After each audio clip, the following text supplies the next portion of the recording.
এক গ্রামে এক কুকুর ছিল। কুকুরটি ছিল কালো, তাই গ্রামবাসী তাকে কেউ দেখতে পারত না। হঠাৎ একদিন গ্রামে আগুন লাগলে সবাই দৌড়াদৌড়ি নিয়ে ব্যস্ত। তখন একটা বাচ্চাকে কুকুরটি বাঁচায়। অন্য একদিন পুকুরে একটা ছোট বাচ্চা পড়ে গেলে কুকুরটি বাচ্চাটাকে পুকুর থেকে তুলে আনে। তখন আমি কুকুরটির উপকারিতা গ্রামবাসীর কাছে তুলে ধরার জন্য কুকুরটিকে তাদের কাছে নিয়ে যাই। এটি একটি খুব বুদ্ধিমান এবং সবকিছু বিশ্বস্ত বুঝার প্রাণী। পর আমি গ্রামবাসী এই কুকুরটি সম্পর্কে সবকিছু বলছি। এটি একটি খুব বুদ্ধিমান এবং বিশ্বস্ত প্রাণী।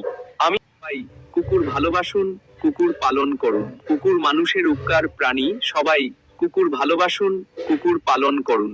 এরকম ভিডিও দেখতে আমার ইউটিউব চ্যানেলটা সাবস্ক্রাইব করুন। ভিডিওটি আপনার কাছে কেমন লাগলো কমেন্টে করুন এবং আপনার বন্ধুদের কাছে শেয়ার করুন। ধন্যবাদ। এরকম ভিডিও দেখতে